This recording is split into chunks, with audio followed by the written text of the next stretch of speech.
It's the world famous. You're listening to The Darren Greene Show. Welcome to another episode of The Darren Greene Show. I'm your host, Darren Greene. I'm Prince Derek Dahl. So what's going on? Life, and I'm excited. Well, be sure to hit that subscribe button and give us a review if you can. And as always, follow me at TDGS Media on Instagram and Twitter. Subscribe to the YouTube page. That is The Darren Greene Show. Be sure to tap the bell to get notified. And yeah, we're here. All the things. We're here. We are 5 episodes away from our 100th episode. Isn't that great? Like 100 episodes. Can't a lot of people say they got 100 episodes? Okay. Wow. Child, a lot of people got like 20. Did they stop because they ain't get the downloads, but they ain't want to keep on going? We are here. We gotta figure out what we're gonna do. Like, I'm trying to think. Do I want to bring like a cake or like we're gonna do shots? So we're gonna have like child. I don't know. Podcast. Right. In this bitch sauced. Oh, can we have it at your place then? You know, I can supply some things. Should we? We could. I mean, I don't know. I can get my because being that it's not gonna be like a. Oh, but we gotta go live. We could. I can get my my Yeti Pro, and then that can get everybody in the room. We can see what we can do. Whatever we need to do. It'll be like a little, mix up thing. We can do that. Yeah. Ooh. Oh, we got people. We got dollhouse, honey. Yes. Right, live from the dollhouse. We got people in the chat. Be sure to hit, comment. Tell me what you think. Yeah. Like I said, this is episode 95. I'm really proud of myself for doing this because I'm a person that's not consistent with things. Like I always if I don't see it, then I give up on things. But this is the first time I actually just kept it going, and I kept on doing episodes, and I see the downloads. Shout out to the 30. Yes. The first 30 that download the episodes throughout the duration of the week. But we had a lot of downloads last episode.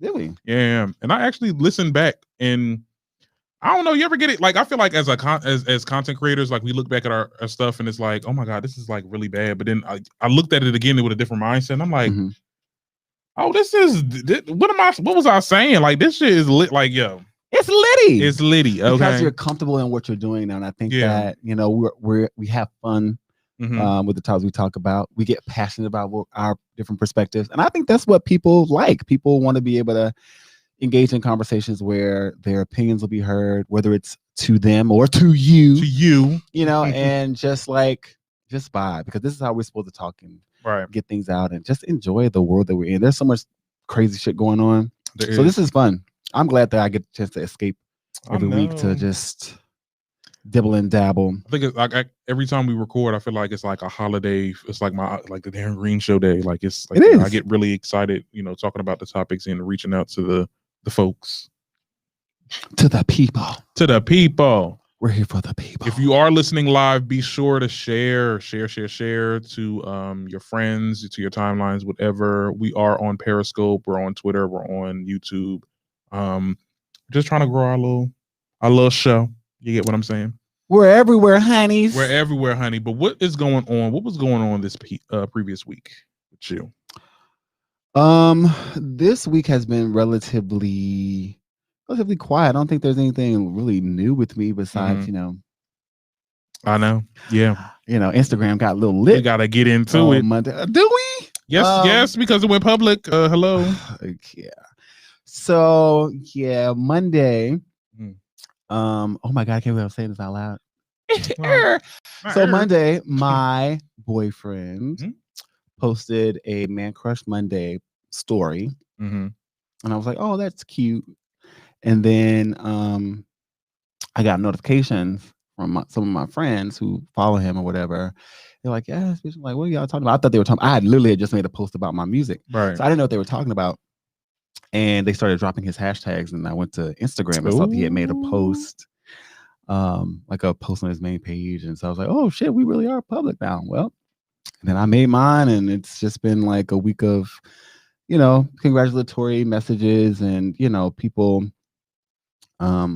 just happy for us both. And we have a lot of mutual friends, some who knew that we were dating, and some who didn't. Mm-hmm. And so seeing how surprised they were, like, wait, why? I didn't see that come. Like, I didn't see that. Well, right. Well, boom, here it is. Yeah, should have been. Let me see. Right. Well, no, I mean,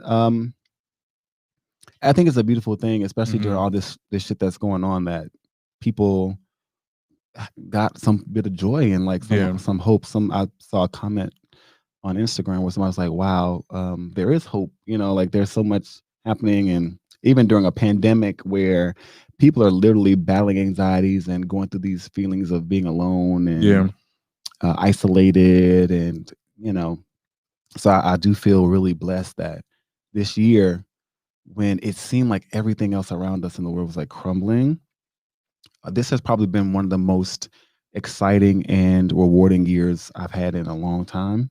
Whether it came to like my career stuff or like just putting out new music creatively and artistically, and ironically, romantically, I think that the pandemic allowed us to have the space to kind of figure out what we wanted and get a chance to know each other more intimately. And it ultimately came down to a decision of, do we want to do this?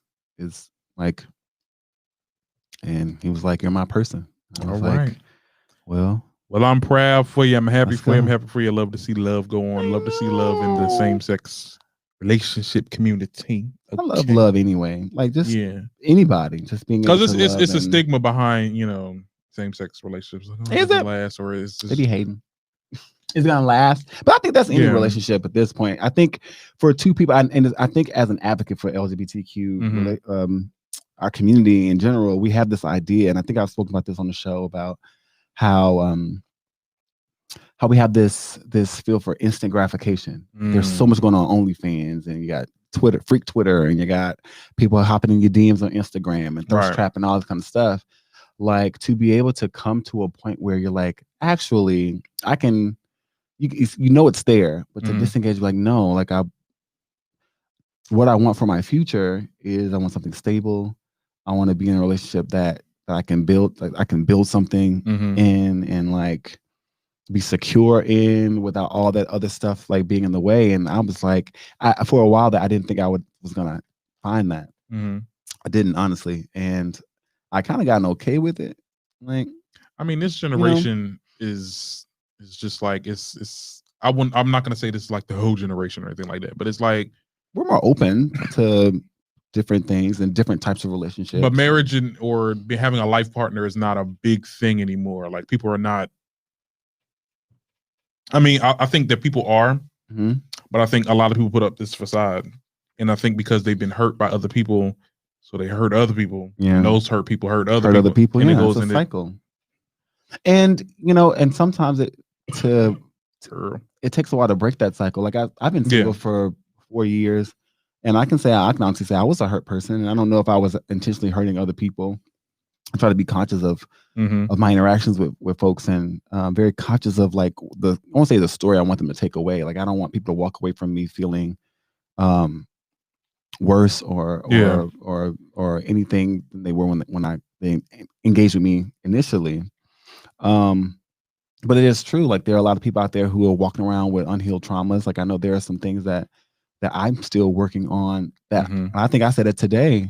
Like, I don't want my past or my past traumas to poison my future with, possibly someone who's made me the happiest I've felt in a long time. So that's something I have to be conscious of. And I think and a lot of us a lot of people moving into relationships, or the barrier of moving into a relationship, is because of those things. Like, you don't want to get in that vulnerable space with another person because you've been hurt so many times before by people, and you're like, you don't want to deal with that again. And so it's easier to be out there and just to have, get your sex where you need to get your sex from, keep your emotions guarded, and just kind of move in that way. But I knew for me that wasn't healthy for me. I can't be my full. If I can't be my full self, I'm not happy. So if I'm going to be my full self, that means that I have to be able to emotionally express. I have to be able to maintain an emotional connection. I have to be able to have my sexual needs met. I have to be able to have my financial needs met, and I have to be able to, do all the things that make me happy. All of the things. And then once you're able to sustain yourself and make yourself happy, finding someone else who makes themselves happy and they want to share that happiness with you, that's where the blessing is. Right. So it's not about looking for someone to make you happy. It's about like finding your happiness and then having someone who wants to share that with you. It's an amazing thing, and I'm really happy where I'm at or where I landed. All right. I know. We'll see. We'll see. We'll see. No, I'm just saying we'll see. You know, because we'll see a whole lot. Well, I mean, you ain't gonna see a lot, but you know, now you know. Now you know. You know. Now what I was doing. Yeah, what was your week like? Child, I'm ending off.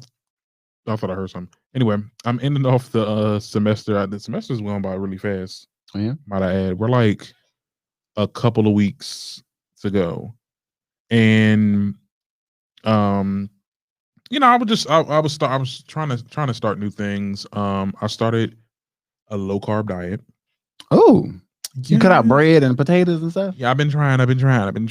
Okay. I want to eventually get into the keto diet, but I know that with the keto diet, you have to really you got to cook your own stuff because you can't rely on like store-bought stuff because it's processed and all that stuff. So I said so when I get to a space where I have access to a kitchen and resources for like groceries and stuff like that, I'll start the keto diet. But for now, I'm going to start off with the low carb diet. Right.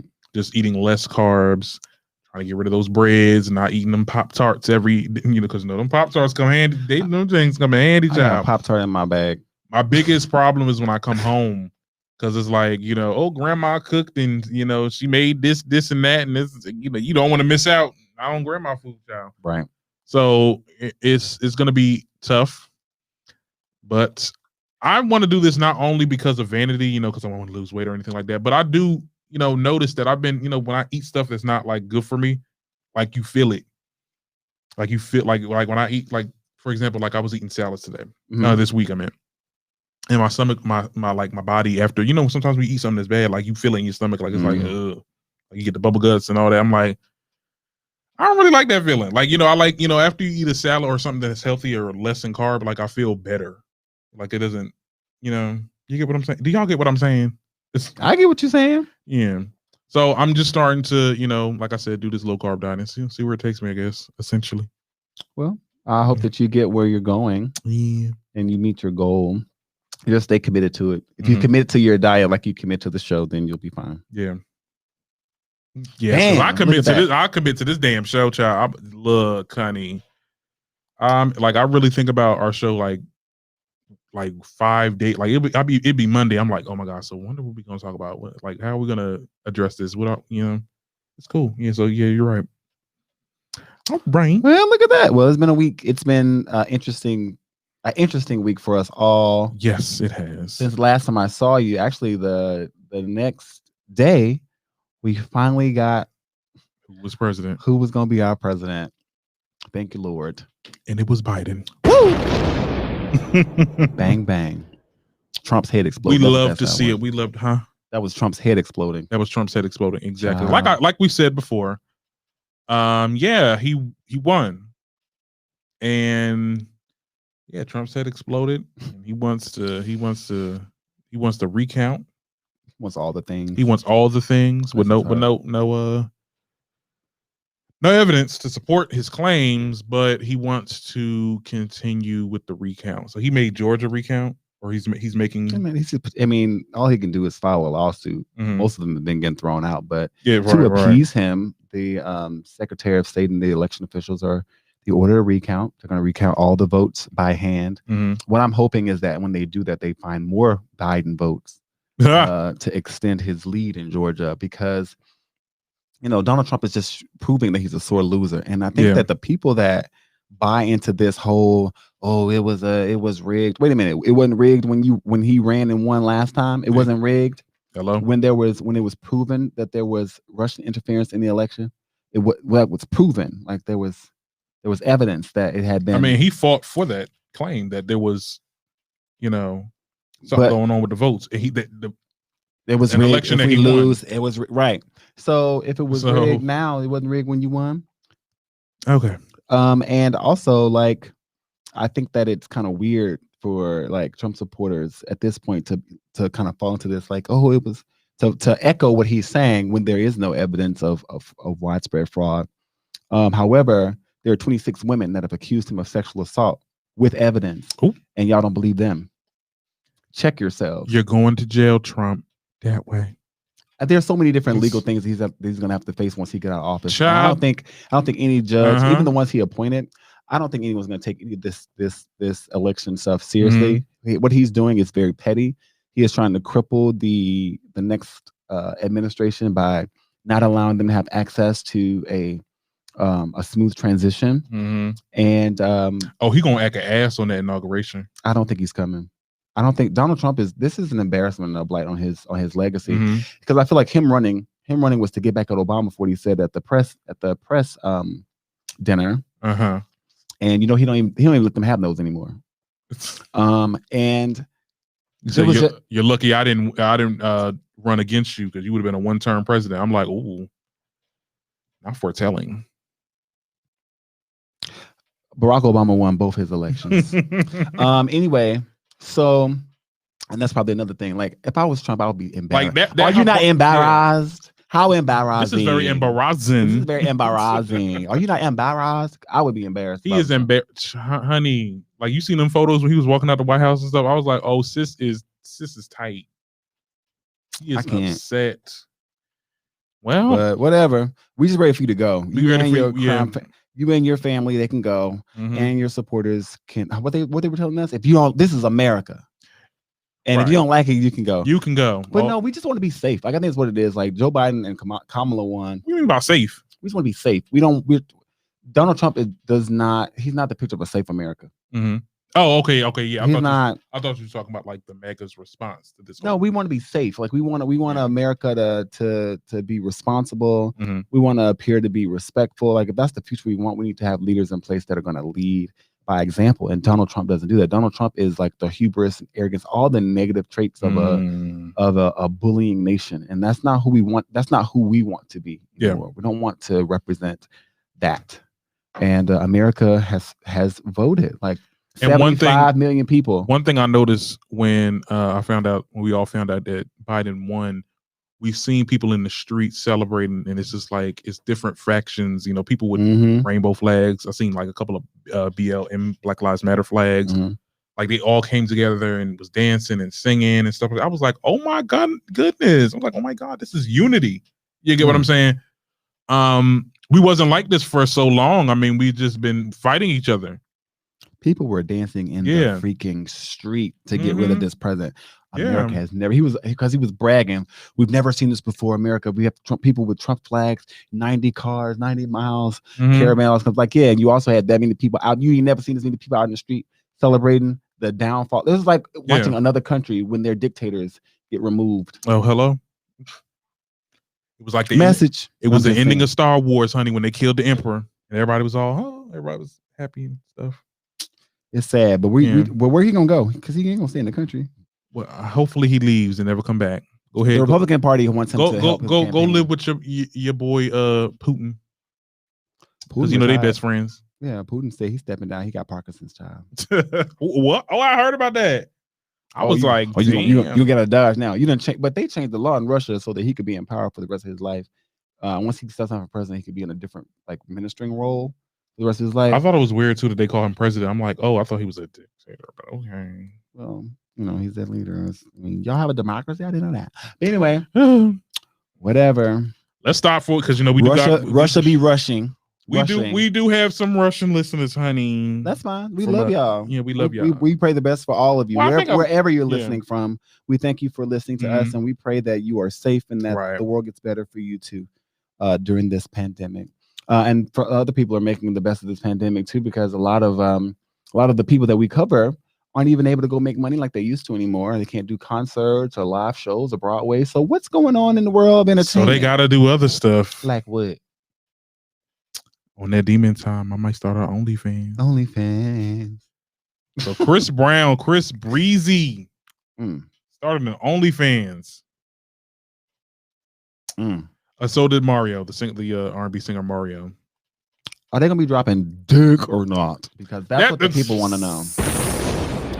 That's what the people want to know.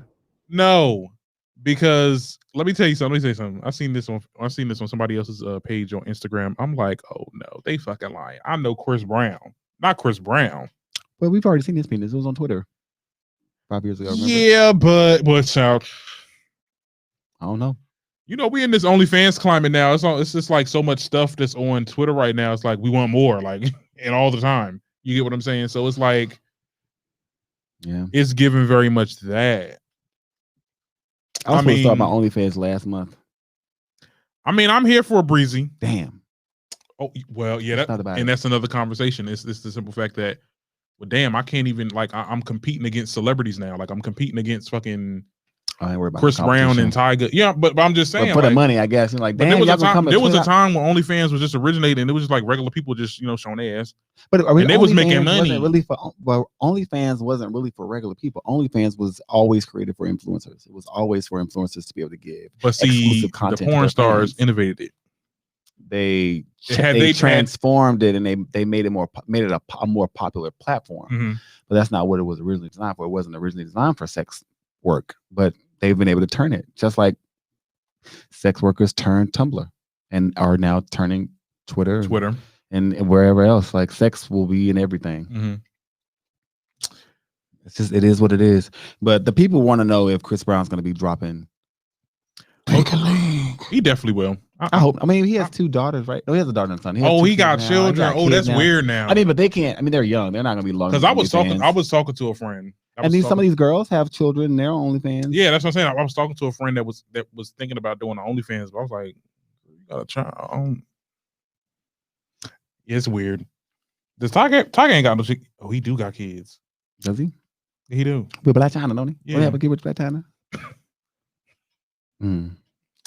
Cause my whole thing is like, I don't ever like, well, it'd be the craziest things. You get into an argument with somebody at school. That's why your mama got an OnlyFans, or that's why your father got an OnlyFans. So what you're saying is my father has supplemental income. Wow, you're a dummy. Wow. That's why your dad's unemployed. Period. Your mama watch it. Oh, your daddy's a subscriber to my daddy's OnlyFans. Oh, see that's why I can't be. I'm glad you got the rebuttal, right? That's why I'm not in school anymore, because God knew what He was doing. He got to get me out early because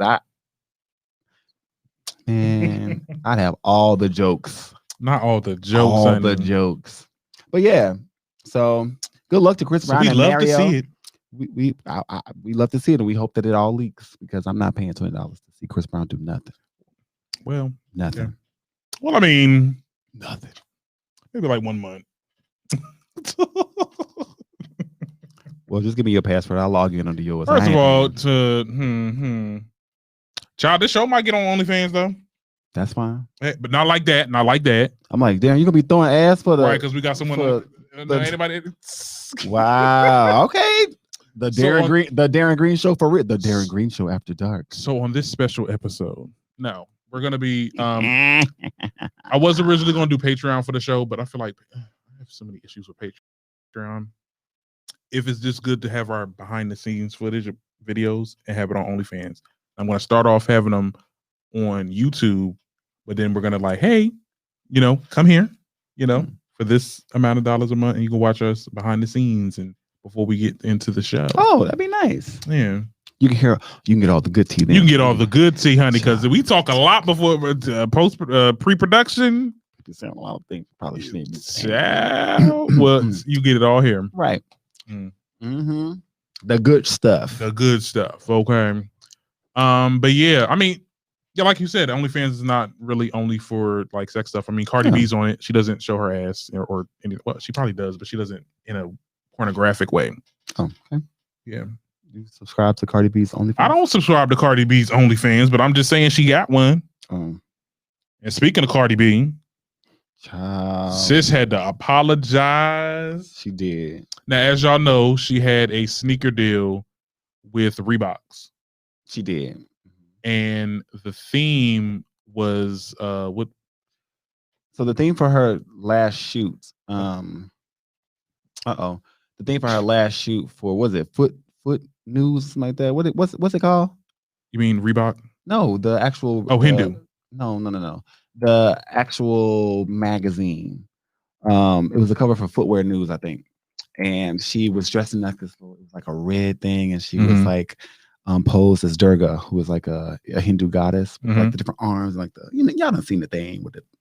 But she had a shoe, and it just came with a lot of like criticism, you know, because people who practice that religion were like, it was disrespectful. First of all, we don't even wear shoes when we're entering the temple and praying to our deities. Yeah. And you're out here using it to promote shoes. That's the first thing. And secondly, anytime you're representing somebody else's deity of a religion or another culture, like you have to approach it with some type of like respect and like some type of decorum. And I think that people who are devout in their religion take an issue when their gods are being depicted for capital intent, like for capitalism, and like you selling shoes and you're making money off of being our goddess in dress up. Even though I think that all of it's kind of, I want to say that I don't want to offend anybody, but at the end of the day, you know, these are ideas. Yeah. And recreations. I mean, people dressing up like Christ or with their idea of what he would look like, or Egyptian goddesses, or when I said y'all don't do that when y'all dress up on Halloween as Zeus. That was a religion. That was a religion for people. That mythology, like, you know what I mean? So I mean, we are in a sensitive time where people are very guarded about. Yeah, that's exactly why I said I know this whole culture appropriation thing, because I was always on the fence, even when it came to like people like white people, you know, being accused of culture appropriation. Because I said I know it's gonna bite us in the ass one day because they don't have culture. Not because they don't have culture, but it's just that they don't have a culture. It's like, for example, when Nicki Minaj first came out. And I don't mean to bring her up because Cardi, but I'm just saying, like, she was the Havajuka Barbie. No one had an issue with it, right?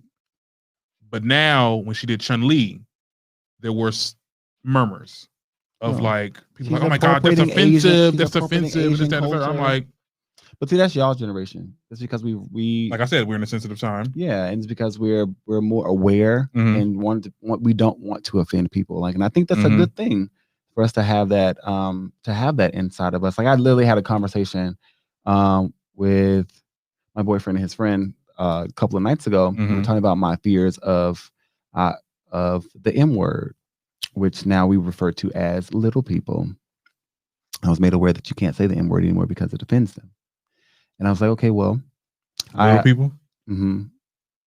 Oh, the M word. Right. Oh. Right. And I was like, okay, well, when I was expressing, I was like, well, when I was growing up, like this is what we knew them as, and it wasn't anything offensive. That's just what we called them. But if this is the universal way to acknowledge them, or gotta use the D word, you know, then if this is the PC culture we're living in, then I will address based off of what they want to be addressed as. And I think that that falls in line of like, okay, well, let us be compassionate about what other people want, feel, and think.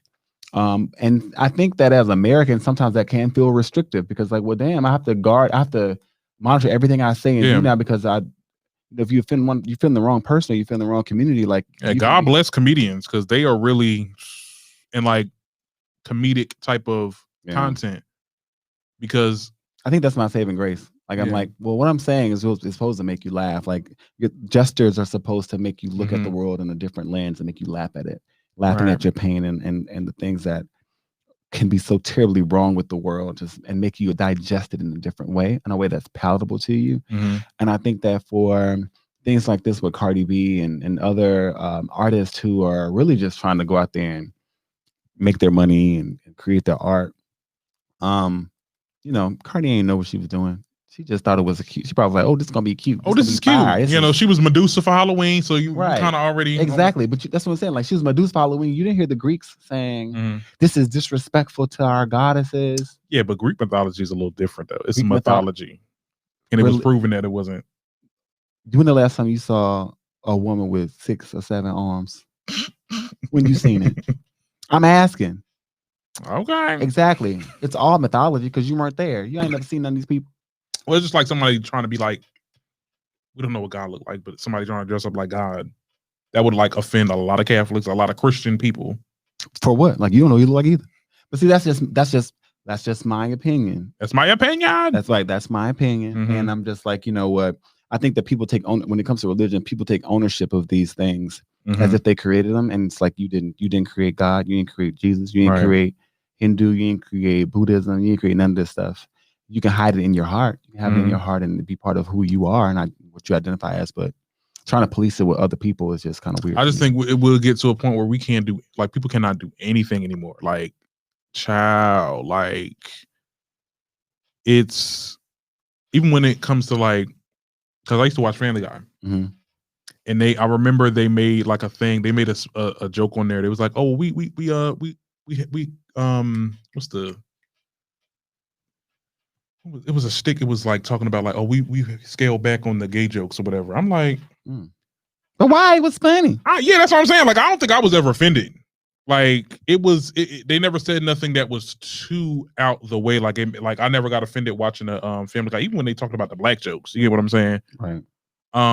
I would say I'm glad that they gave the Cleveland character like as an actual black person that's playing Cleveland. But the black person playing Cleveland now? Yeah, there was a white man that was doing his voice. Yeah, the one that did everybody else's voice. Yeah. But now they switched it because of the times and stuff like that. I mean, he felt like he felt like that was in a sense blackface because he was playing a cartoon character that was black, but he's actually white. So it was good to see them do that. But I feel like Family Guy is gonna get like. It's gonna be like The Simpsons almost. Like Simpsons, they're not too racy when it comes to things. Mm-hmm. I mean, that's what makes it not really like enjoyable. Now the Simpsons, they've been here for 30 years. Yeah, exactly. They've been long as me. But I'm just saying, like Family Guy used to be really funny, but now I look at some of the episodes and I'm like, they can't really go in too much like they used to. And that's where I'm not scared of the change, but I'm just like, it's not gonna be that entertaining no more. Pretty soon, child. I haven't seen an episode of Family Guy. Pretty soon we're gonna be pilgrims, honey. We're gonna be Puritans. Y'all gonna be Puritans. Listen, I think as I get older, I become more of a enlightened form of my antinomian self, and you kind of see the world clearly for what it is and kind of understand like certain mechanisms that are designed in our society to kind of control how we react to certain things. And for me, it's like, okay, well, I see how this is going. I know who I want to be in the future, and what I like, what I don't like, things that I'm leery of. And I think that one thing that we all have to be careful of, especially during this crazy, especially with this past election, is like just making sure that you maintain your voice and you honor your sovereignty. And I think that in America, that's gonna be the fight that we're gonna be fighting for. Is like, wait a minute, I have my own sovereignty. Like, you don't own me. Hello, this isn't that. Like, demanding our sovereignty over our beings, the way that we think, whether it's how we worship or how we engage with people. Like, just coming back to yourself and like, wait a minute, I know I'm part of this big thing. I know I'm part of this bigger society. I know I'm part of this nation. I know I'm part of this world. However, at the end of the day, I am chiefly responsible for me. No one outside of that has the authority to take that away from you. And I think that's something we all need to remember in these trying times is remember your own sovereignty and don't let other people's shit stick to you. But I'm glad that Cardi B apologized. Yeah. All right. Slick ass dog talking to him right there. Remember that. Remember that. So I'm just hacking today, child. We got some good news though. We do got some good news. Meg Thee Stallion released on social media that her newest project, which is her first studio album, Good News, will drop November 20th. Wait, now what label is she with now? Is she still with she's not with the label she was with. She's not with that label. She's not with them anymore? I thought she was still with the label. She just had to get up. Oh, well, I don't know. Well, good for her. Yeah, I don't want to speak on nothing that we don't know, honey. Right. We're just gonna go with what we know. Now this is a surprise to me because I thought Fever was her first album. No, it's an EP. It was an EP. Oh wow. I did not. So this is her first studio album. This is great. I mean, I'm happy for her. I remember when I did a reaction video on YouTube, which you can check it out now. I did a reaction to Fever, and that was my first experience like listening to Meg Thee Stallion, because everybody was like, oh my God, listen to Meg. She came out with a new project. I'm like, who is this girl? let me do because I was on my YouTube days. Let me do a little reaction video, whatever. And I actually enjoyed that EP. Mm-hmm. And from there, I've been a fan of Meg, so I'll probably do another reaction video to this. Very good. Did you like Sugar? Sugar, yeah, that's what I'd rather be a BITC. Yeah, I like that. That's where Savage came from. Yeah, yeah. I love it. I'm happy for her. I think I commented on that post that she made on Instagram, like, oh yes, this is about to be a #1. Yeah. Hopefully, And when I first started listening to Megan, I was like, yeah, she's really good, but she has to have that song. She need that song that's gonna catapult her. Mm-hmm. In which this is before Savage came out, and then after Savage, I was like, oh yeah, she good. She good. She the new one. She's the new Supreme. We love to see it. We love to see it, honey. We love to see it. So good news. I mean, I wonder what it's about. Is it a themed? I hope it's not like Tory Lanez. I ain't gonna be listening to y'all talking about getting shot for 12 fucking songs. Right. Like I wonder if this is like a response, but you know. It could be people it'll sell. People want to know. Good news. But we'll see. I wonder if she gonna pull. Didn't Tory Lanez just drop a music video for one? Don't know, don't care. But what I do wonder is if she's gonna pull a Monica and put WAP on this album. That'd be dope. What do you mean pull a Monica? Because Monica did The Boy Is Mine. That was on Brandy's album for Never Say Never. But then when Monica dropped her album, the name of her album was The Boy Is Mine, and she put that song on her album. So well, I mean, WAP is 50-50, 50 Cardi, 50 Meg, because I think she should. I hope so. I wouldn't even call it feature. I'm like, damn. Well, now that Megan's dropping, like, is Cardi gonna drop this year? I think Cardi's probably gonna have to wait. Cardi's probably definitely gonna have to wait because she's still fighting with her label. So we'll see what happens. Damn, Cardi, when the hell are you gonna come up with this second album? I didn't even know that. I didn't even notice you were gone. I don't mean to be shady. I love Cardi. But well, we was waiting for the follow up after WAP. We gonna be all right. Oh no, we gonna be all right. Nicki Minaj. Since we're on female rappers, we went through the whole list. Oh. She just came out with, she was on Devato's album, Holy Ground. Oh, that's the song that I gotta listen to that. I haven't heard she was singing. I was like, oh, this is cute. This is different. Like, this is, like you said before we started recording, it's like Nicki does everything that she comes out with is different. Like, we would have never thought she did a song with NBA Youngboy. I would have never thought that in a million years, child. The different caliber that they're on. Right. You get what I'm saying? But she did it, and it was actually pretty dope. Well, yeah, I'm happy for her. Yeah, it's crazy. Like, just thinking back 2 short years ago when they were saying that Nicki was over and her run is done and all this. I'm like, this lady done had a baby and putting out music every couple weeks. Like, when she don't promote the new girls up and come in. And has worked with most of them. And luckily, most of them have been grateful. Yeah. Yeah. But wow, we love to see it. We love to see it. We like to see what our godchild look like. We'll see him soon, I'm sure. Yeah. I think Nicki's gonna get a nice hefty bag to reveal that baby. Not a hefty bag. Oh yeah, it's definitely that's gonna come with a magazine cover and like a story like Nicki Minaj as a mom. Like, what's not to love? Yes, and I think she doesn't have a nanny because she was like, I've seen somewhere in the article that says she's like literally giving all of her attention to her child, which is the baby. That's good. Oh, that's really good. Good for her. We're happy to see it. We love to see it. We love to see it. We can't wait till you come back. I know. We'll be right here. We'll be right here waiting. We're on standby. We're standing back and standing by. The Barbs are on stand back and stand by. But let me tell you who's not standing back and standing by. Who? Viola Davis. Oh God, what's going on? Shout out to Viola Davis. So in a recent interview she did with InStyle, she speaks for demanding her worth in the film industry. Now, essentially, she said in quotes, I want to get expected the same filet mignon as my white actors get. She did a whole quote talking about like how black actresses get like the leftovers.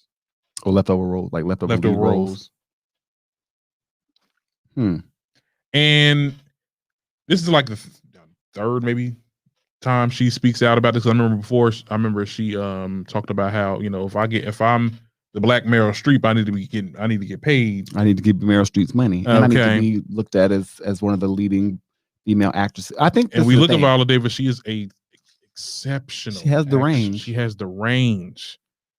So this is her saying this is. I don't even think she's even speaking for herself because I think she has those roles.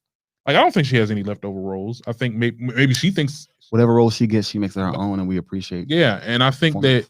Right, and I think that she might be talking to the other black actresses because we don't really see them a lot. There's not a lot that are doing we get to a point where we see the same like 4 or 5 things. Like, we got Regina King out here slaying the game. You got Taraji P. Henson. Yeah. Viola Davis. Kerry Washington was in that mix for a while. And you have a lot of some of the newer black female faces. I look forward to seeing like Howard Shahidi. She's probably going to end up blowing a little more in the next couple Ryan of Destiny, years. the girl from Star. She was Ryan Destiny. Yeah, she's a good actress. So I think that Viola Davis is in a great position because she's one of those actresses that carries her roles very well. She is an Oscar award-winning actress. And, there are 2 different fights going on in Hollywood about women demanding the same amount of pay as their male co-stars. And now it's also about black women being treated and commanding the same type of roles that their white counterparts do. My issue with what she's saying is that for some of the stories, because I understand being a black actor or a black actress in Hollywood, you want to be able to compete for those high paying studio films. Like you want those roles that Meryl Streep's going to get in because they're going to get great backing. Like, you know what I mean?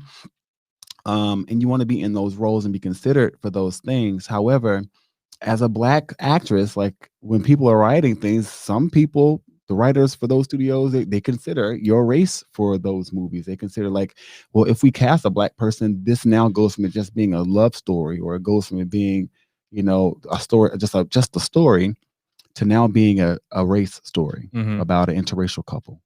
Or now it goes into being something else. Like race is heavily politicized in our country right now. So like you said, you think she's talking to other black actors. I'm like, if nothing else, we should be fighting for black writers to start getting the same amount of money that the white writers are getting, so that they can pay black actresses that much, because or the studios. Like that's why we're looking to people like Tyler Perry and his studios to be able to pull in that type of money and create a safe space for black writers and producers to be able to fund their films in a way that is comparable to white Hollywood. And it's crazy that we always find ourselves in a way trying to compete with these people. What do you mean compete with these people? Because it's always like, well, I want to get as much as they got, or we want to be. We should want that. I get it as far as like equality, but in my head, it's like we know that we can produce better stuff with less. We know that we've seen it. That we can produce better quality things with less. We're resourceful people, and I get to fight the rat race of trying to be neck and neck and feeling disenfranchised. But I don't think it's more of a status thing. I think it's like, hey, I'm doing the same thing this one's doing, but she gets more money than me because she's white. Right. I just want that same money. You get what I'm saying? That's all it is. I know, and I just said I recognize that, and I was speaking on that, wanting that craving to want that all the time. Like I get it. Wanting to feel fair and to feel equal, and having that action behind it, because if I'm doing the same amount of work, or if I'm doing it better than her, then why is she getting paid more than me? I didn't say that I don't understand the principle behind it. I do. But I also feel like some of that focus, some of that energy could be invested in us creating it. Because I want to get to the day where it's like, well, while we're focused on trying to catch up to them, we could be investing in our own stuff, building up to a way we could look back at them and laugh at them, because now you're not making nearly as much as we can make. Black people are the highest spending consumers in America. So if we were able to invest that money back into ourselves, that we'd be spending to go and put in other people's communities, we'd have Viola Davis sitting on stage saying, you know, I'm going to be fighting for white women to get as much money as I'm making off these movies. Okay. You know what I'm saying? Like that's the time Right. we're striving for, but it's unfortunate that we're still playing backfield at this point when we know for a fact that we can do more with less. We are equipped to do more with less. I think we got it down to a science when it comes to the music industry, but the film industry. Yeah, one thing at a time. And like with sporting, like I'm still waiting. I'm like the whole idea about black athletes. Black athletes make up. But I will say this though, it started with, you know, because there was a time in the music industry where artists weren't getting this is the same conversation that these actors are having now, and they fought to get those deals that they got today. So I think and they're still owned. You're still owned by white companies. You're just fighting for more money to be owned by somebody else. So I think I think I want to be the highest paid slave. It's going to have to be more than Viola Davis speaking out about this type of stuff. But I think a lot of people, a lot of the newer actresses don't want to do that because it's going to be, hey, Hollywood it's controversial. It's controversial, and Hollywood love to blackball you on your ass. They love to blackball anybody. They can blackball anything. Interesting power dynamics. But let me tell you, I think I posted something today. Can't nobody unseat you from where God has placed you. Yes, you did. You did. So. In regards to like following careers, especially when it comes to the arts, it can be so tricky because people literally make billions of dollars off the backs of people who may never see $1 million. And it's sad that we have to fight for our just due and understanding how this system works. But I will forever believe, it's a hill that I will die on, that Black people are so blessed. We are a blessed people. No matter how many times we look through history and we can focus on the things that make us appear to be cursed. Our testimony is that you can't get rid of us, and we always come out stronger. Exactly. Stronger. You can't say that for a lot of other people. The stuff that our people have gone through, most will crumble. Anyway. So shout out to Viola Davis for being a soldier out there, like being a soldier, honey. Keep fighting, yeah, and raising your voice and demanding that we get our just due, but also at the same time, like build up those Black writers. Let's make sure that we're highlighting them, and that, you know, when it comes time for us to and we do have Tyler Perry Studios, so it's like we got the Black Hollywood. Yeah, support. We have to support the Black film festivals too, like. That's another part of it. And I think that's what we're missing. It's like, even with politics, we always talk about the presidential election because it's like the pimple. It's the mountaintop of the elections, but we don't focus on what's happening in the valley and what's happening at the base for us to get there so that change can actually happen.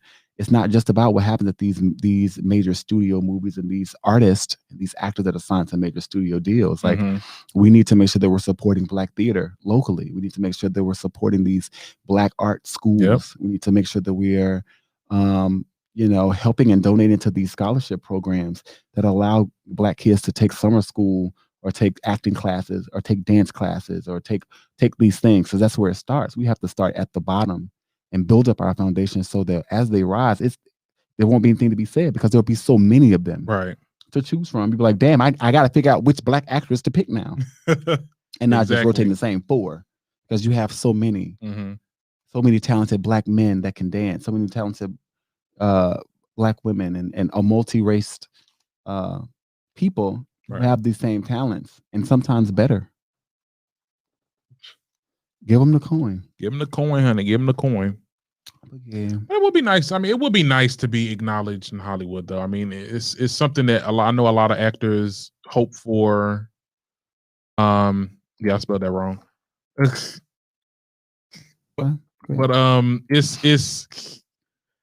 because I know I used to want to be an actor. Like that was one of my things that I wanted to do when I was in high school.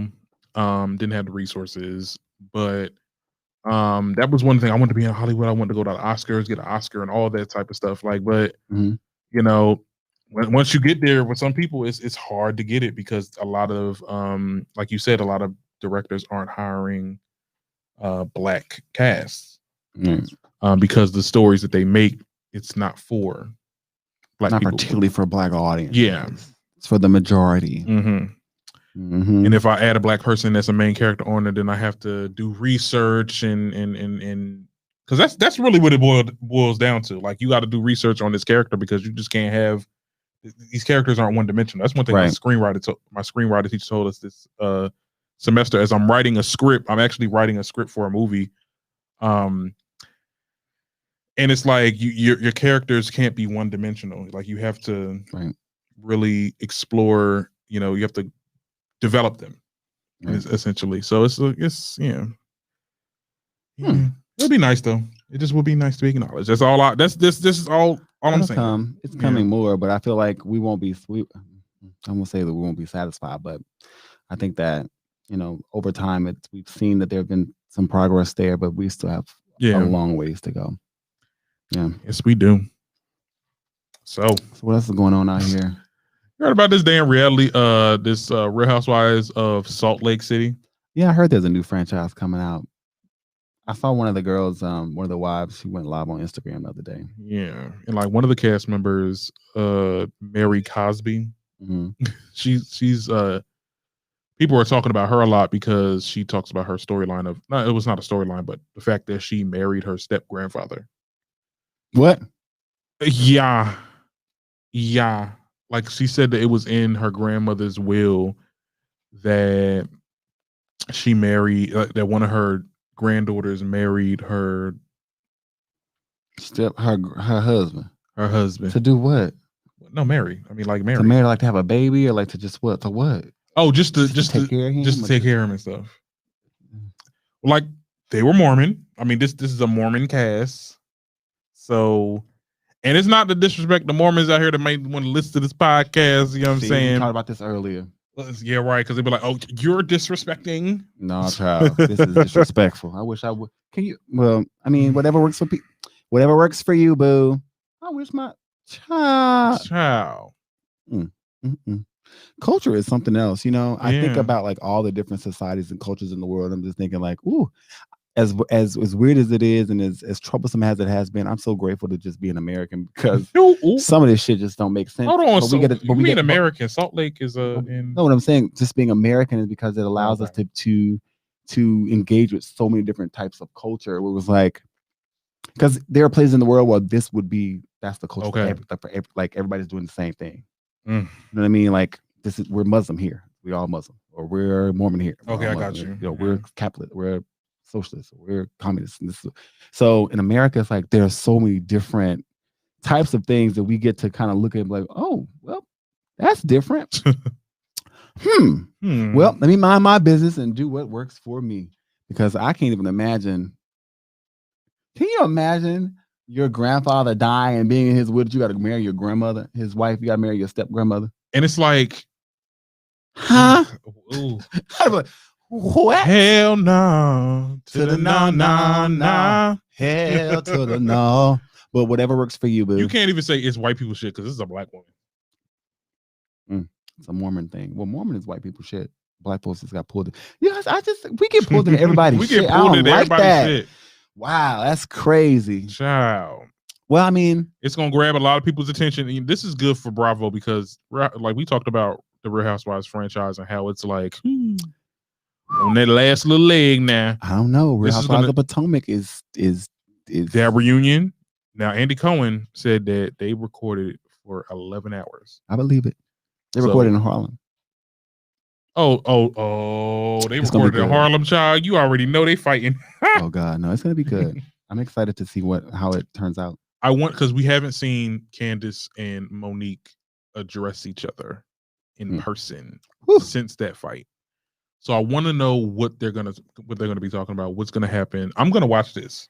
Like, I don't watch Potomac, but being that I only watch certain shows if it's like dramatic, like it has a lot of drama in it.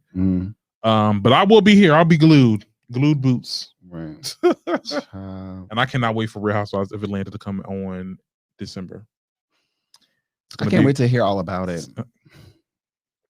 It's gonna be a good one. So you say? I believe it. It'll be something. It'll be a sight to see. Yeah. I mean, it won't be Real Housewives of Potomac, but it'll be something. You're dismissed. Don't get. It'll be. Don't do that. something, Don't do that. darling. Don't do that. Because don't act like Real Housewives of Atlanta wasn't holding it down. It was, and then it wasn't. You don't even know that. I mean, all right. It's gonna be whack. It ain't gonna be whack.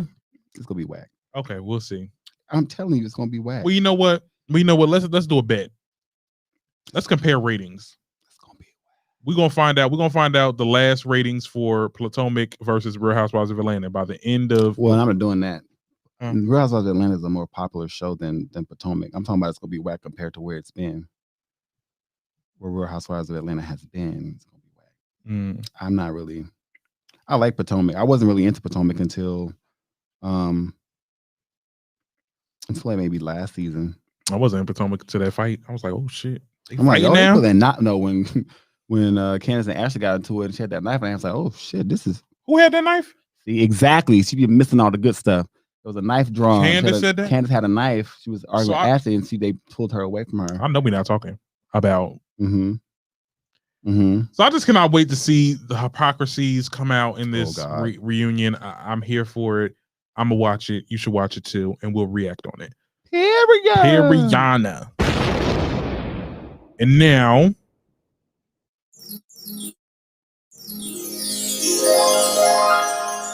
we're in the doll talk section of the show. I have a topic. I'm going to talk about Halsey, the singer Halsey. She talked about essentially changing her name. And originally her name was Ashley. And she wanted to change her name because she felt like, I had to become somebody completely different, to be who I am, today. And she recently spoke to the Cosmopolitan, where she explained the Cosmopolitan gathered you. Oh, yes, you did. But anyway, one of the quotes that stood out to me was when she said that when she said, in quotes, changing my name gave me the opportunity to create a persona that wasn't bound by my expectations that I had for myself or the limitations that others placed on me because of my upbringing or socioeconomic situation. I identified with that quote because I feel that, I don't identify with it, but I agree, because I felt like, to be honest, I was named after my father. This is, Darren Greene or whatever. But as I get older, I started to realize I did not like my name. I did not enjoy my name. And I feel bad for saying that because this is the name that my parents gave me. Hopefully my mom ain't listening right now because she is on her little week break. But it was, I felt like, and it's not because I didn't like I did thought Darren was a little bland, but it's also because, I was named after somebody. So I felt like the whole thing where she says expectations, there's certain expectations that have to be withheld now that you're named after this person. I feel like you can't be your own person. And that's why I would never, if I had a child, I would never. Because it's not your name. Yeah. You felt that it wasn't your name. I got you. I understand. I mean, I wouldn't change it because I remember I asked my parents what I asked my mom. I ain't asked my dad. I was like, how would you feel if I ever changed my name? She's like, I'll be offended. I'm like, okay. Your mom would, because she gave you that name. Well, legally changing it, of course, but But it's your name to change. If you want to change it, you can do it. I mean, I thought about that at one point where I had the association of my name with my father because of our relationship. I didn't want it anymore. I was like, I don't want my name to be like his. I'm nothing like this man, even though I'm more like him than I care to acknowledge. But there is something powerful about being able to name yourself. I think when we talked about this earlier today, you were like, you thought I would be able to relate because I have an alternate name or because you have a stage name, Prince Derek Doll or whatever. That is more my creative house. It allows me to play around with things without anything being considered permanent or sticking to me. You know what I mean? Oh, the folks jumped on this live, child. Okay. Right. But understanding what my name means, because I'll say this, I am completely in love with my name. me understanding what Alonzo Sebastian Blaylock means. I love my name. I think I spoke about that on my show, a few years ago. But there is an expectation that comes with what your name means, and if you're native to somebody and homage to them. But the reality is, any limitation that you have or that you perceive is your choice. Boundaries or limitations for yourself are your choice. You get to choose whether you change your name, whether you change push the pushback on those expectations is a choice that you yourself get to make. No matter what your name is, you could change your name to Billy Bob, but if you still hold yourself to the same expectation of when your name was Charles, you're gonna still act like a Charles. Okay. You know what I mean? Yeah. But as far and giving her the opportunity to create a new persona, that's the part when I saw that and I was like, a new persona? Like, I don't know. Dealing with different personalities, like, do people have this personality? Not personality disorder, honey. Well, I was like, well, is it a disorder though? I do believe that there are different versions of people. I feel like everybody has like their alter ego. Yeah. Or where they are like you have inhibitions and you act a certain way because it's socially acceptable, or you don't want to, go against the grain, and you take in everything around you. I feel like people have their external self and their internal self. And I think that what Halsey was able to do was she created a shelter for her internal self to be able to flourish and grow, despite her external. Which is kind of like I said earlier, I feel like Derek Doll's like that for me. Like, but then again, as Alonzo, I've always kind of like done whatever I want to do, But it's interesting. It's interesting that I thought it was an interesting conversation because when I read her quotes, she said a lot more, but it's just that part that really grabbed my attention because I was like, oh wow. Because I was always thinking about this in my mind, and I was like, I wonder how I'm gonna deliver this on the podcast. I was like, because I felt like I'm grateful of the name that I was given, but it's just, sometimes it's just I'm like, yeah, I'm Darren. Like, I also felt like it was like bland, like I like making like figuring out what this show was gonna be. Like, I didn't want my name on it at first because I was like, I felt like the name wasn't as. It's not like an Anderson Cooper, or it's not like a. I'm saying, like a name that rings, like a Wendy Williams, or it's. And you know what? That's or maybe it's just a me thing. That speaks to your perception of yourself and what you associate with your name. Because I don't know any other Darren Greenes, but the Darren Greene show has a ring to me. Like if I hear it, I recognize. Oh, the last name is definitely brandable. Well, what I'm saying is like I was saying earlier about the limitations that we place on ourselves. It's your perception. It's my perception, and you get to remove that at any point that you choose to. Speaking about changing your names and about perceptions and stuff, I think this is a great time for me to put my plug. But I just wanted to say before, because I don't want people to think I'm hopeless, honey. I done accepted this name, and now it's the Darren Greene Show. Well, we know that. We know it ain't. I mean, if the name of your show was to magically change, then we would have a question. But we know that you've accepted it. Right. You stuck with the Darren Greene Show now. I'm stuck with it. It ain't changing. It ain't changing. Because you said what you said. I said what I said. Okay.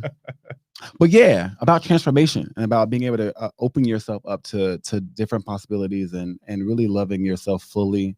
It requires work for some people. And I know that Halsey's background and her battles with, emotional stress and disorders and things like that, like it requires a lot of work to make the decision to be happy, to own yourself, owning your identity, whether it starts with owning your name, owning how you look, owning your weight, owning your height, owning, your appearance, like all the things, owning where you're from, owning, your socioeconomic situation, like all those things that make you, like it takes a conscious decision to take ownership of that. Right. And I think I'll probably be speaking more on that. For those of you who do follow me on Instagram, I was invited to be a guest speaker at the New Me, New You good plug. Summit. And that's going to be on Saturday, November 21st. I'm going to be speaking at 4 p.m. Eastern Standard Time. The link is on Instagram for you to register for the summit.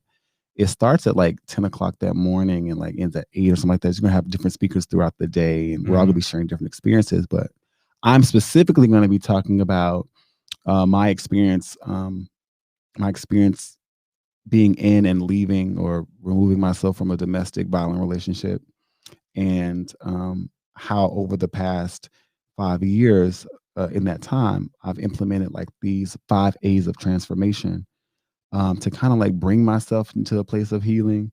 And not just from that relationship, but looking at a lot of different choices and situations in my life where I felt hopeless or where I felt like things were happening to me. I didn't have any control. And just being able to transform myself. Right. And being, you know, in a place like Halsey and just owning everything and like being able to be. So for those of you who would like to tune in, I would love for you to join me on next Saturday. And I'll probably remind you again on the show next Friday. But yeah, to register for that, the link will be on the page.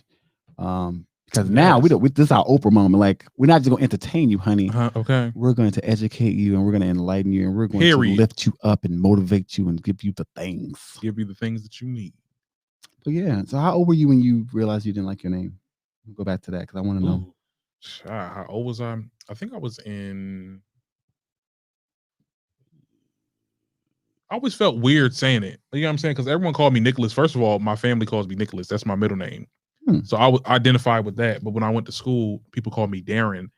And I noticed sometimes when I say it, I just say it in cringe almost. Like I cringe when I say it sometimes. And it is really not a bad name. I mean, like, I don't know. I mean, some people that complain, like, for example, like the girl that played Crazy Eyes. I forgot her name, but it's her African name. Yeah. She didn't like it, but I'm like, it's so unique. Like, I'm into like unique names. Go with Ngazi or something like that. Yeah. I can't remember her name. Hold on 1 second. Yeah, look it up. Yeah. Oh snap! What happened? It's like Azub. Hold on, let me say. Because I don't want to butcher it. I'm like, hey Siri.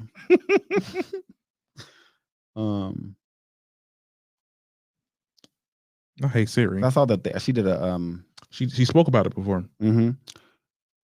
She did a TED talk. I was watching about her. Oh yeah, Uzo Aduba. Uzo Aduba. Yeah, exactly. About where her mom said about if they can say, you know, Tchaikovsky and all these other Russian and German names, and they can say your name. They can say your name. And it reminded me of one of my frat brothers. He doesn't mind me saying his name, but when I was in college, there was this boy I knew. His name was Chad, and we ended up pledging together. We ended up pledging Alpha together, and we had to learn his real name, and his name is Inke Chikuyem. I'm not gonna say his middle name. Okay. Onyenwa. And we had to learn how to spell it, learn how to say it. And I remember asking, like, well, if this is your name, why do they call you Chad? Make it simpler. And he told me the story of that when he was in kindergarten, when he started school. A teacher was having trouble saying his name and they just changed it. So we're gonna call you Chad. And it just stuck. A teacher? Damn. Baby, my mama would have been... Oh, hell no. My mom would have flipped that school upside down. People used to call me Daryl too. Like, I'm like, do y'all not hear the N? I'm saying Darren. Like, but he owns his name, and I admired him because even at that time, like, people call me by my first name. You know, now, like, especially professionally, and I can always tell when people met me based off of what they call me. Like how long? I can tell how long. I met you when you were Derek. You met me on set. I was booked to do a photo shoot, so you knew me as the performer or as that's why when I started hanging around. When you hang around you, people was like Alonzo. I'm like, oh well. And those were my friends. I was like, well, dang, should I be saying it too? Like, I don't know. Yeah, I mean, those are my friends who knew me in a different capacity. And you know, I was called by my middle name too. Me and my dad have the same name. We have the same first and middle name. Okay. And he was Alonzo growing up, or Alonzo, and I was Sebastian. And that's how they knew us apart. And then I got to maybe like 5th or 6th grade, and I went to this school in Minden, Louisiana, and people started making fun of me because of that name. I was like, my middle name is French. Like I felt special about my name. My name is Alonzo Sebastian Blaylock. Okay, and it's a very powerful name. My last name got a powerful K at the end. Okay. But they started calling me Tabasco, Sebastard, all kinds of things. Oh my goodness! To the point where I stopped that it made me not like my name. Looking back, I can't believe I allowed other kids who had some really, I won't call it ghetto, I'm gonna call, they had really creative names. But it kind of defines you. I felt like my name was so common that I never went through that. It was just like, oh yeah, I'm Darren. Well, and like I said, I just felt like, to me, it's not, I have an issue with the name. It's just the fact that I'm just named after someone, and it's like, you want your own name. I want, yeah. That's just yeah, and I hate it when people used to be like, "Oh my God, you're just like your dad, or you're just like your mom." And I'm like, I'm like me. And who are you, Darren? Yeah, right. Well, what would you? Oh, so even tapping into that, like, what was your almost name? Well, my mom was just going to name me Nicholas because I think she named me after the Nicholas off of Young and the Restless, but she said there was another Nicholas that she knew that she wanted to name me. She wanted to name me Nicholas Ryan. Okay, that would been okay. That would have been cute. That would have been cute. Ooh, the Nicholas Greene show, right? The Nicholas Greene show. It still sounds the same. It has the same ring to it. Darren is a stronger consonant than an N, though. N's are soft.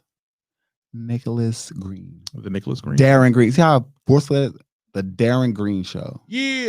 See, I think about phonetics. I think about that. But I think it also makes the show seem more serious, like the Darren Greene show. Like, I feel like I'm going to talk about politics and that. No, just talking about shit. Like, you know what I'm saying? Like, I wanted to be more playful. Yeah. But my almost you get what you got, and you live with it. Okay? My almost name was Jonathan Christopher. My mom was gonna name me Jonathan Christopher.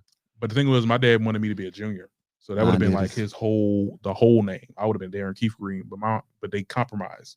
Ooh, and you know what the gag is about that? We both were named after our fathers. They probably thought they were gonna have like juniors and thought they were gonna be like thirds and shit. But the gag is now what? Not the third. Ooh. Oh boy. Who that blessed my soul just now? I don't know. I still mean. I mean, that kind of ended that trend when I'm not a junior, so it would have been impossible anyway. My father still calls me Junior. I was never called Junior. Yeah. Yeah, they always called me Nicholas. I'm like, I might as well just had named me that anyway. If my mom had named me a junior, my initials would have been ASS.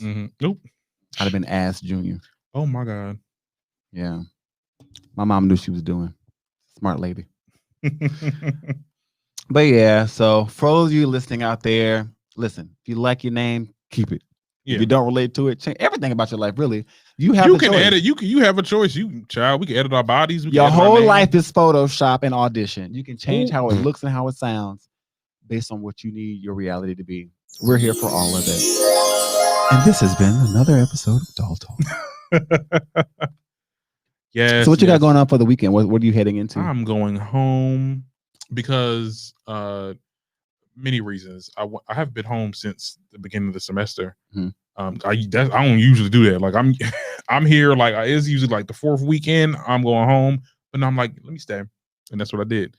But also, I want to conserve some of my meal plan money because that's. Heard that, honey. Because I'm like, hey, run out. Y'all don't get enough for the whole semester. It didn't run out. But see, the thing about it is though, being that we have the Voldra cafeteria, which is basically like the buffet style. You go in, that's $7. I relied on that. Okay. I stayed with thousands of dollars. You get what I'm saying? After the semester, but being that, do they give y'all the money back? No, don't give us the money back. Being that we only have G Sub, which is the restaurant that you go to, that's on the second floor of this building, it's more expensive, right? And it's not. The cafeteria is not open. The cafeteria is not open. Oh, got it. And we have the all inclusive, like the all flex. Got it. Yeah, so it's not swipes; it's all flex. So how much it is. That's how much you're paying. Cost. I mean, I paid almost $30 one. You're in college. You can't get food stamps. Get food stamps. Well, yeah, try to get the damn unemployment, but that shit ain't working out. It's not. I thought you said they approved you and gave you. They approved me, but the money ain't come in. Are you still claiming? Exactly. I ain't certified this week. So how you complain about you not getting paid? You have to do your part. Your part is reporting. They're not gonna pay you just because you file for it and you got approved for it. You're not gonna get it every week. That's how it works. You have to certify in order for them to pay you. You have to do it every week. Okay, I'm right. He be talking to me like a damn parent sometimes. I'm like, all right now. No, not a parent. That's a big brother. I'm just trying to make sure big that you're doing shit right, doing stuff that makes sense. Child, speaking of, me certified. I gotta certify for mine. Okay, you better go ahead. Coin. I need my little, your little quaint. A little bit, especially since I was supposed to be in Miami this weekend. But I guess I'll go in December. It's gonna be 85 degrees this week. 85, 86. It's gonna be so pretty out there. Ooh. I was so excited. Ooh, that Corona's hot and bothered, honey. The who wasn't that? Right, child. I'll be ducking Corona. You know Corona gonna be like, hey baby, come on. I over. duck Corona everywhere. No. I'm a fan of Heineken. Not Lil Kim. Right. Came through the game on some modeling shit. Right. Oh my God. My favorite thing to do now, though, when I take public transportation is to clear my throat. I know it's a bad thing to do, but right. I be looking at folks, they get too close. Right. Yes, right. Back it on up. Back it up. I need my 6 feet. 6 to 10 feet, please. 6 to 10. And don't you cough in my presence, because I'll be like, I call the cops. Because right. Biological warfare. Absolutely not. But it's crazy because this time of year, like I was saying yesterday, like ended up sleeping with the window open and my throat was, I woke up my throat sore. I was like, Lord Jesus. Yes. This is the worst. Because it was hot. It's hot. They turned on the heat in my dorm. I'm like, why do y'all do that? Miss Mamas, I can't take it, but I can be waking up with sore throats and my sinuses all dry. The first thing I'm thinking, Lord, I got Corona. Yeah, hypochondriac. Oh no. I'm like, I got eyes puffy, crust like, oh Lord. Oh my God, I can't breathe right. I can't breathe. What's going on? Yeah. But y'all stay safe out there. Keep your throat necks warmed up, wrapped up. Keep it cute, real cute. Oh, and for those of you out there on Facebook land, y'all see my shirt? What's up, Facebook? Hey y'all. Hey. Hold on. Oh, not my mom comment. Hold on. Yes. Oh, your mom's name is Nicole? Yeah. So you're named after your mom and your dad? Okay, that changes the game. That is too cute. She was like, yes, nope, I tried. Oh yeah. She was You're listening. Named after both of them. Okay. Oh my wait, okay, so that see, you ain't say that. That changes everything. You're named after both of your parents. How cool is that? But I don't think they was thinking about it like that. You don't know what your mom was thinking. Her name is Nicole. You don't think her naming you Nicholas has something to do with her name? She's gonna name you Nicholas Ryan. She was naming you after her. Well, we'll see. Because when we had this conversation after the show. That's like if my mom would have named me like Alonzo Sherrod. My mom's name is Sharon or something like that. Like if she would have named me something like that. It's like a boy version of her name or Sharon or Alonzo Sharon or something like that. That's cute. Oh, you should love your name. You're named after your parents. I just told you I embraced it. But if you anybody else, any other parents out there for the future, like give your kids their own name. I think you should name kids until they 5 anyway. If I had kids, they would have names. But hey, you boy and girl, just like on them. Hey, boy. And let them choose their name. They're gonna choose some weird, crazy name. Hey, whatever you identify as. Ain't that what we're doing? What do you want to name yourself, son? As long as I can spell it. You know. No, there's probably some parents like that though. They call them free range parents. You name like free range chicken.